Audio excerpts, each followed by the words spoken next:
Hai guys, selamat datang di channel Niko Bagus. Hari ini kita membahas tentang sedih lagi, yaitu adanya seorang anak di NTT yang berumur 10 tahun kelas 5 SD yang mana memutuskan untuk mengakhiri hidupnya dikarenakan tidak sanggup untuk membeli pensil dan buku. Bagaimana kronologinya? Kita lihat dulu cuplikan. Anak kelas 5 SD mengakhiri hidupnya. Alasannya, dia tidak punya uang untuk membeli alat tulis. Mari kita luruskan dari awal. Ini bukan cerita tentang alat tulis. Ini adalah cerita tentang kegagalan sistem negara kita melindungi seorang anak. Alat tulis dan seragam harus menjadi jaminan di sekolah-sekolah Indonesia. Bukan opsional, bukan bantuan, bukan menunggu donasi. Itu adalah hak dasar. Anak-anak ini tumbuh dalam rumah-rumah yang memiliki tekanan ekonomi yang sangat-sangat ekstrim. Orang tua mereka itu bertahan hari ke hari saja. Bayangkan hidup mereka tidak tenang, tidak merasa aman, penuh dengan kecemasan terus-menerus.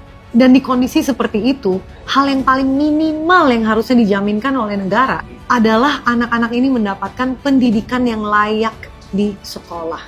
Pendidikan yang memberikan mereka kesempatan untuk memperbaiki masa depan mereka. Cari pekerjaan sekarang di mana-mana udah tambah sulit. Minimum requirement-nya D3, S1. Gimana anak-anak ini mau cari kerja kalau alat tulis aja udah nggak ada? Konstitusi sudah jelas, 20% APBN itu untuk pendidikan. Artinya ratusan triliun setiap tahunnya.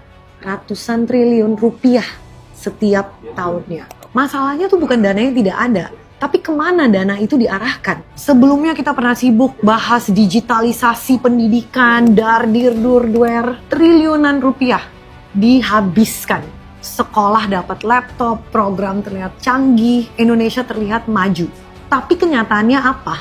Kita sibuk, terlihat modern, di laporan, di mata negara lain. Sementara di dalam sistemnya sendiri, anak-anak kami runtuh, guru-guru pada lelah, sistem sangat menekan, dan anak-anak menanggung tekanan yang seharusnya bukan milik mereka.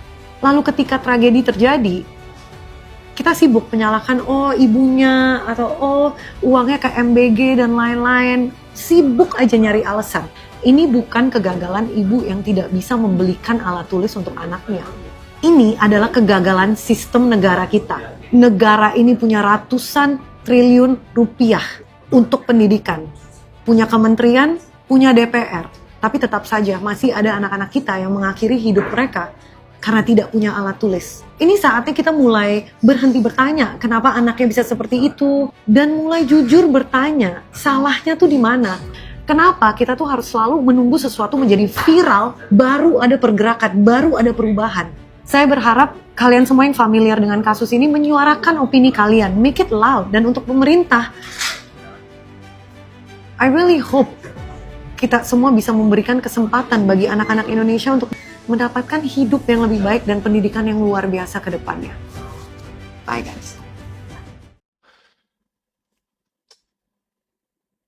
Bisa nggak ya kita tuh bikin semacam tabungan rakyat gitu? Karena gue ngeliat setiap kejadian kayak gini tuh kayak, aduh ini gimana caranya nih, gimana solusinya ini? Kayak pemerintah nggak ada solusi sama sekali nih, apa gimana nih? Ini tuh masalah yang udah tahun menahun tapi tetap aja terjadi gitu loh. Kan menurut gue sangat impossible kalau kita terus mengharapkan pemerintah untuk mengatasi seperti ini dengan birokrasi yang sangat-sangat rumit, yang sangat-sangat kayak kampret. Contoh misalkan donasi yang digalang sama Bang Ferry dan Kita Bisa kemarin, itu kan salah satu bentuk frustasinya kita sama pemerintah karena lamban menangani bencana kemarin. Nah dengan metode yang sama, kira-kira possible nggak ya ada wadah yang menampung semacam sumbangan kita yang setiap bulannya kita bisa nyumbang bebas terserah seikhlasnya 10.000, 20.000, 30.000, tapi dengan metode yang sama seperti Kita Bisa itu. Jadi misalkan di keseharian kita masing-masing kita melihat ada masyarakat yang mengalami kondisi yang serupa, kita bisa melakukan pengajuan, lalu ada verifikasi segala macam, terus pencairan gitu. Jadi kita bisa langsung tolong-menolong sesama rakyat dan nggak nungguin birokrasi-birokrasi kampret itu. Ya meskipun gue paham lah dengan konsep ini itu agak rumit karena dana mengandap yang terakumulasi dan butuh pertanggungjawaban yang kontinu. Tapi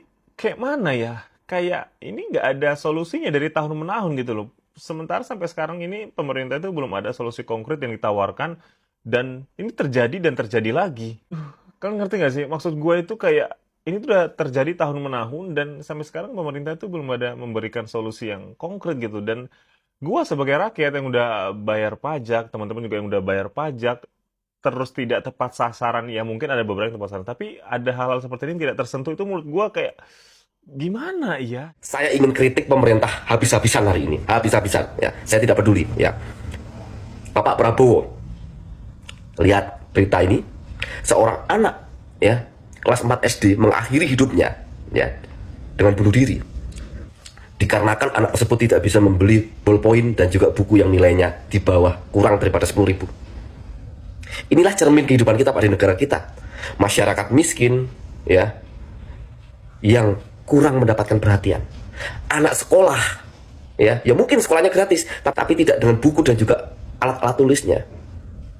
Saya nggak tahu harus bagaimana dan bilang apa. Di saat pemerintah menggembor-gemborkan, mengalokasikan, menggelontorkan dana untuk MBG ya ratusan triliun setiap tahunnya dan setiap harinya sekitar 2 triliun.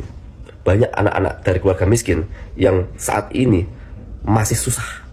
Sekolah mungkin gratis tapi tidak dengan alat tulisnya. Yang bagaimana anak-anak sekolah itu ya dari keluarga miskin benar-benar diperhatikan dari kebutuhannya seperti apa ya. Itu yang paling utama, Pak, ya. Pemerintah harus hadir di tengah rakyat yang saat ini semakin susah ya. Bukan malah ditambah susah. Tolong, yang ngomong ini, Pak, saya adalah pendukung Anda.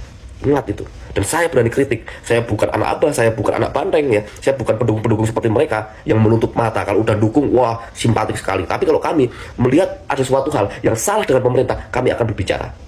Kebayangin orang dewasa aja rasanya sedih banget. Ini ada anak kelas 4 SD dikabar cuma karena nggak mampu beli buku dan pena. Kebayang nggak sih gara-gara masalah ekonomi anak sekecil itu harus mengakhiri hidupnya. Orang tuanya kemana, guru-gurunya ngapain aja, dan pemerintah udah ngelakuin apa? Ini seharusnya jadi tamparan untuk pemerintah yang belum bisa mengatasi masalah pendidikan dari dasarnya. Untuk sekedar buku dan pena seharusnya masih kebeli. Itu bukan barang mewah yang harganya mahal. Tapi nyatanya di luar sana masih banyak anak-anak yang beli buku dan pena aja nggak bisa. Kedepannya kita yang mungkin punya uang lebih nggak ada salahnya ngasih orang-orang yang memang membutuhkan. Kita nggak mau lagi yang kayak gini kejadian, apalagi orang-orang yang ada di dekat kita.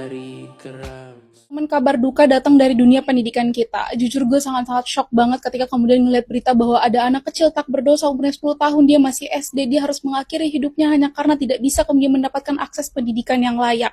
Hanya karena tidak bisa kemudian mampu untuk membeli alat-alat tulisnya, buku, untuk menunjang ia sehari-hari bisa bersekolah, mengenyam pendidikan, bisa belajar dengan layak.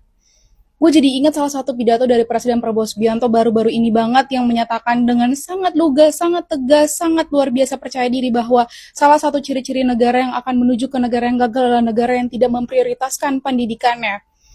Sebuah fakta menyedihkan dalam dunia pendidikan hari ini yang kita lihat, kabar duka yang hari ini kita lihat, gue jadi mikir sebenarnya negara kita tuh menuju ke negara yang mana nih? Itu tuh benar-benar gila banget loh.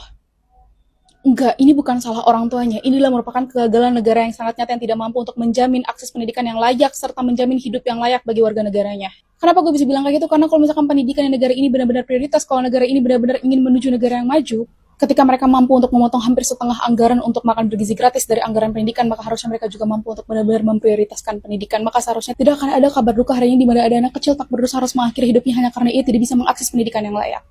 Seorang anak kelas 5 SD berumur 10 tahun di NTT memilih untuk mengakhiri hidupnya dengan cara karena sang ibu tak sanggup membelikan buku dan juga pena. Gak masuk di akal seorang anak SD yang pikirannya bahkan belum matang kepikiran untuk mengakhiri hidupnya karena tak sanggup memenuhi keinginannya untuk mendapatkan pendidikan yang baik. Hanya sekadar buku dan juga pena. Pak Presiden, ini menunjukkan bahwa negara kita belum baik-baik aja, Pak. Pendidikan kita masih harus jadi prioritas utama. Karena faktanya ada anak SD yang ingin belajar, yang ingin mendapatkan pendidikan baik untuk kehidupannya yang baik ke depannya, harus terhalang karena tak sanggup membeli buku dan juga pena dan memilih untuk tidak membebani orang tuanya. Ini bukan omon-omon, Pak. Ini adalah fakta di lapangan. Dan saya harap segera evaluasi pemerintah daerah sekaligus menjadi koreksi untuk Guys, setelah kita lihat beberapa cuplikan video, bisa kita simpulkan bahwa ini bukanlah permasalahan alat tulis,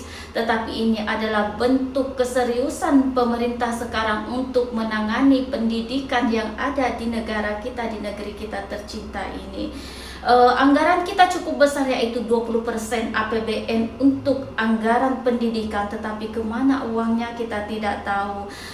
Meskipun sampai sekarang masih sangat minim, Dan adalah karena sekarang ini pemerintah mencanangkan MBG gratis, jadi tolong diperhatikan juga ke depannya, mungkin tidak hanya MBG tetapi semua alat tulis harus semua ditanggung pemerintah. Dan ada lagi saran mengatakan bahwa mungkin masyarakat Indonesia ini perlu mengadakan tabungan rakyat untuk pendidikan kita ini, karena sampai sekarang masih terulang lagi kisah yang tragis di pendidikan kita. Bagaimana menurutmu guys?